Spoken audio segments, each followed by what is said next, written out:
bienvenue pour une deuxième leçon de cet apprentissage de Python que je vous propose.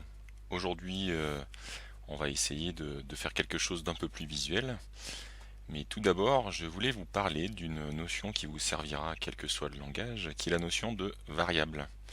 La variable, il faut imaginer comme un petit seau, par exemple, dans lequel vous rangez des objets, qui serait rangé quelque part dans la mémoire de l'ordinateur et sur laquelle on mettra une étiquette pour se rappeler ce qu'on a mis dedans. Et l'utilité de tout ça, vous allez voir, vous allez vite comprendre, c'est d'éviter de répéter par exemple des calculs ou d'identifier tout simplement des choses que vous voulez manipuler dans un programme. Si par exemple on prenait le petit problème classique de savoir combien il y a de secondes dans une journée, je vous ai montré l'autre jour que Python était capable de faire des opérations directement, donc une journée nous avons 24 heures, chaque heure nous avons 60 minutes, et dans chaque minute 60 secondes. Et donc ça nous donnerait donc le nombre de secondes par jour. Mais imaginez que vous voulez utiliser ce nombre à plusieurs reprises, à moins de vous rappeler celui-là, vous êtes obligé de refaire le calcul. Si maintenant je vous demande combien il y a de secondes dans 3 jours, il faut refaire toute la série d'opérations. Donc ça marche, hein, il n'y a pas de... Mais c'est peut-être un petit peu compliqué pour pas grand-chose, et c'est là où on peut utiliser donc les variables. Les variables et donc leur petite étiquette. Donc si je veux par exemple stocker ce qu'on vient de calculer là dans une variable où je mets la petite étiquette journée, je vais remettre mon calcul. Voilà. Et si je lui demande d'afficher une journée, j'aurai donc le nombre de secondes dans une journée. Mais à partir de là, je peux imaginer, mettons, alors 6 jours, pas de problème, et ainsi de suite. Vous voyez donc l'intérêt de cette étiquette qui vous évite de toujours avoir à retaper les mêmes choses, mais on peut très très bien imaginer d'autres types de variables, d'autres étiquettes. Si vous faites un programme où vous avez des objets à vendre avec des prix, voilà, votre prix peut être de 10 euros, mais tout votre programme va utiliser cette valeur derrière cette petite étiquette prix. Mais si à un moment donné vous décidez que votre prix change et que vous faites une promotion à 9 euros, il suffira de changer cette variable et tous les endroits où vous avez déjà utilisé cette variable prix prendront la nouvelle valeur. Donc vous allez voir, il y a un intérêt aussi dans ce que je vais vous montrer, c'est que quand on va manipuler un programme, on va pouvoir y ranger des choses bien plus compliquées que des nombres, comme des objets qui auront des comportements et des choses connues de lui. Et tout ça pour vous amener à dessiner sur l'écran avec un outil qui est issu d'un langage qui est plus ancien mais qui existe encore aujourd'hui, qui s'appelait Logo. Et l'idée derrière Logo, c'était d'apprendre un peu la programmation, donc c'était un langage très complet. Et heureusement et malheureusement en même temps pour ce langage, ce qui l'a un peu limité, c'est que tout le monde a gardé en tête le fait qu'on pouvait dessiner sur l'écran à l'aide d'une tortue. Et cette tortue, on l'a manipulée, mais on pouvait faire des programmes sans la tortue évidemment, mais les gens ont cantonné Logo à ça. Mais l'idée a fait son chemin jusque dans Python par exemple, puisque on propose un module qui va permettre d'avoir l'équivalent de cette tortue qui dessine à l'écran. Donc je viens de vous parler du mot module en Python. Les modules sont des rassemblements d'un tas d'instructions, d'un tas d'informations, des fonctions, des tas de choses que nous verrons par la suite, mais rassemblées sur un seul mot et qui permettent d'avoir toute la logique nécessaire en un seul endroit. Et en Python, vous verrez de partout l'utilisation de ces modules. Quand on veut l'utiliser, on va utiliser le mot-clé import, qui va dire je veux récupérer toutes les informations d'un module. Et en l'occurrence, le module qu'on veut utiliser, c'est le module Turtle. Et ce module Turtle, vous allez voir, va nous permettre de dessiner à l'écran. Donc déjà, pour faire apparaître tout ça, il faut qu'on crée la tortue. Alors pour créer la tortue, on va lui donner un nom, la fameuse petite étiquette, la variable. Moi j'ai décidé que ma tortue s'appellerait Bob, vous lui donnerez le nom que vous voudrez. Et il faut demander au module Turtle de nous donner un crayon, en anglais pen. Vous voyez que maintenant, si j'appuie Sur entrée, j'ai donc le fameux pen, le fameux crayon, qui nous permet de voir ce qui est appelé par le module Turtle, qui est appelé la tortue justement. Donc je suis d'accord avec vous, ça ressemble quand même pas trop à une tortue, mais c'est pas très grave parce qu'ils ont pensé à ça aussi. Et si je demande à Bob d'utiliser sa petite fonction à lui, son petite instruction shape qui veut dire la forme, on peut lui demander de prendre une forme de tortue. Voilà, ça ressemble quand même déjà un peu plus à une tortue. Alors tout ça c'est bien gentil, je vous ai dit qu'on allait pouvoir dessiner avec. Mais on va avoir un certain nombre d'instructions, un certain nombre de mots-clés attachés à Bob, notre tortue, par le biais de ce module Turtle. Et donc Bob, eh bien, il sait faire un certain nombre de choses. Vous voyez qu'à chaque fois que je mets un point après son nom, je vais pouvoir indiquer l'instruction que je veux faire exécuter à Bob. Et par exemple, je vais lui demander d'avancer devant. Et avancer, donc on aura, je vous l'ai dit aussi dans la première leçon, besoin de savoir un peu en anglais, forward, qui est vers l'avant.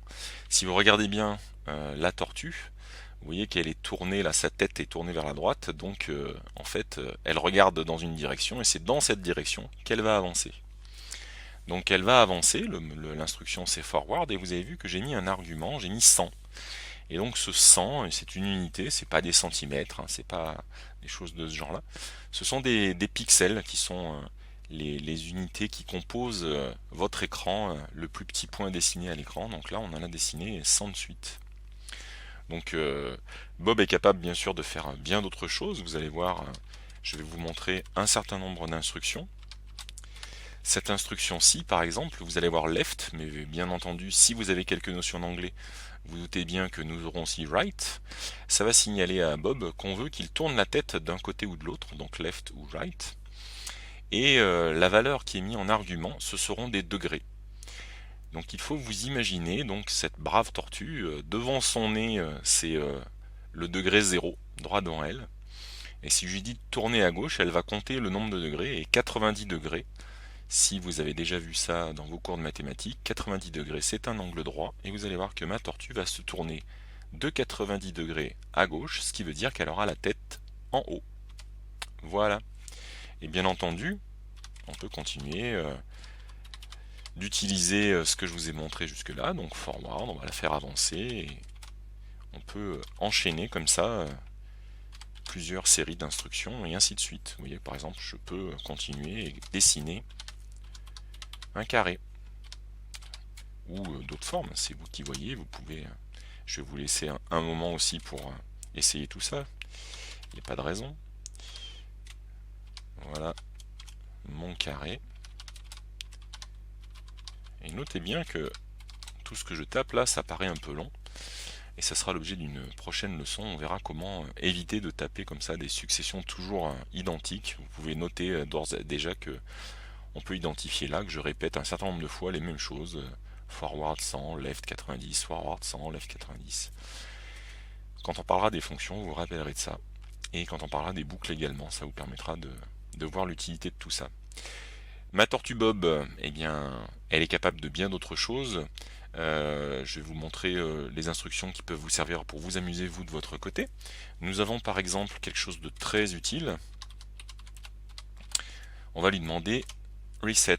Reset, il va se remettre au centre de l'écran et effacer les dessins que nous avions déjà effectués.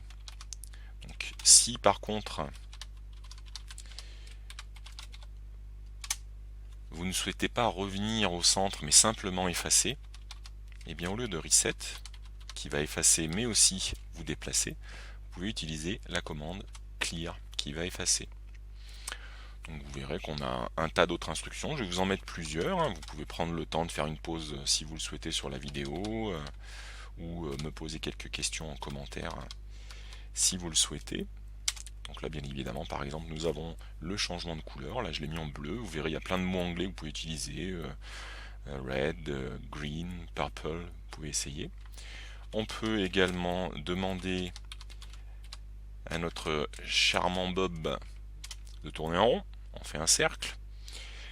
Je peux même vous montrer quelque chose d'autre qui va vous paraître peut-être étrange, mais en réfléchissant il y a une logique. Au lieu de mettre Alors attendez, j'ai fait un cercle de 50, on va faire moins 50. Tout simplement, au lieu de, par défaut, quand il fait un cercle, Bob va tourner à gauche. Et bien là, je lui demande avec moins 50 de faire l'autre côté, c'est-à-dire de partir à droite. Voilà.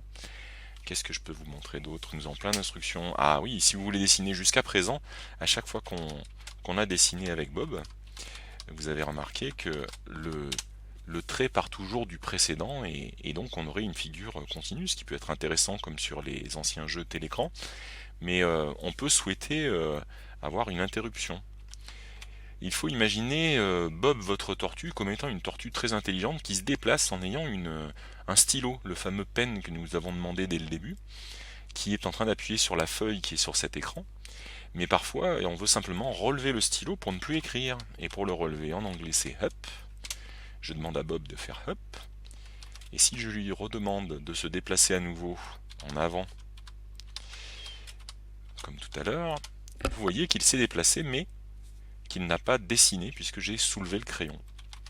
Alors bien entendu, pour continuer, on peut lui demander de reposer le crayon, down, et nous pouvons à nouveau, par exemple, refaire un cercle un peu plus grand cette fois-ci, et voilà. Donc vous verrez, il y a un tas d'autres instructions, je vous en montrerai sûrement dans d'autres leçons, mais si vous êtes curieux, vous pouvez regarder la documentation du module Turtle, et tout ça vous permettra de commencer à construire des choses que vous pourrez montrer à l'écran à vos amis, vos parents, et puis on est là aussi pour s'amuser après tout. Je vais terminer comme la fois précédente en vous montrant quelque chose que vous rencontrerez ne serait-ce qu'en essayant de retaper tout ce que vous venez de voir à l'écran et en essayant vous-même les commandes. Vous vous rappelez l'autre fois, quand on donne une instruction qui n'est pas connue, par exemple là vous avez pu observer que j'ai fait une petite faute de frappe volontaire, regardez bien, nous avons ces fameuses lignes rouges que vous allez voir régulièrement qui vous donnent quand même des indications. Comme d'habitude, la ligne de la commande, là nous sommes dans notre shell Python aujourd'hui, nous n'avons pas fait un fichier à côté, donc c'est la ligne 1, et on voit que la ligne qui pose problème, c'est donc celle que j'ai tapée, bob.circel50, et il nous signale que Turtle, l'objet Turtle, n'a pas d'attribut qui s'appelle circel, il ne sait pas quoi en faire.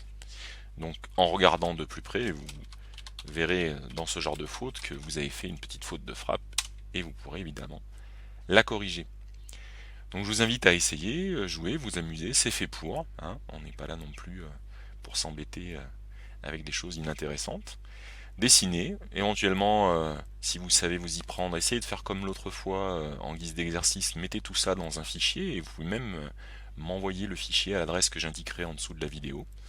Et puis j'espère que nous nous reverrons bientôt pour une leçon 3 avec encore une nouvelle étape. A bientôt, amusez-vous.